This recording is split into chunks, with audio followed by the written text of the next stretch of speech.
Career స్టార్టింగులో పందెం కోడిలా దూసుకుపోయిన విశాల్ ఈ మధ్య మాత్రం రేసులో వెనకబడిపోయాడు. విశాల్ సినిమాలు చేసుకుంటూ పోతున్నాడు కానీ హిట్లు మాత్రం పడటం లేదు. ఒకప్పుడు మినిమం గ్యారంటీ మాస్ హీరోగా తెలుగు, తమిళ్లో మెప్పించాడు విశాల్.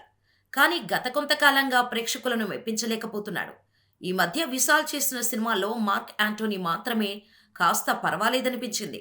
దీంతో లేటెస్ట్‌గా వచ్చిన 'రత్నం' సినిమా చేసిన విశాల్‌ను సక్సెస్ ట్రాక్ ఎక్కిస్తుందని అనుకున్నారు.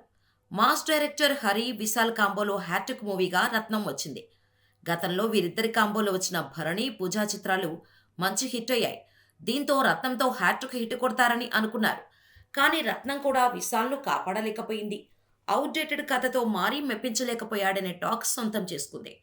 హరి, మార్క్ యాక్షన్ సీన్స్ అదిరిపోయినా రొటీన్ కథ వల్ల కనెక్ట్ కాలేకపోయారు ఆడియన్స్. తమిళ్లో మోస్తారు వసూళ్లను రాబట్టినా తెలుగులో మాత్రం 'రత్నం' చాలా కష్టమని అంటున్నారు. తెలుగులో ఈ సినిమాలో హిట్ అవ్వాలంటే 4.5 కోట్లకు పైగా వసూళ్లను రాబట్టాల్సి ఉంది. కానీ 'రత్నం' వసూళ్లు చాలా తక్కువగా ఉన్నాయని అంటున్నారు.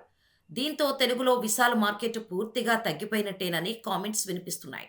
ప్రస్తుతం విశాల్ 'డిటెక్టివ్ 2' సినిమా చేస్తున్నాడు. అప్పట్లో 'డిటెక్టివ్' సినిమా మంచి విజయాన్ని అందుకుంది. దీంతో ఈ సీక్వెల్ పైనే భారీ ఆశలు పెట్టుకున్నాడు విశాల్. మరి ఈ సినిమాతోనైనా విశాల్ బౌన్స్ బ్యాక్ అవుతాడేమో చూడాలి.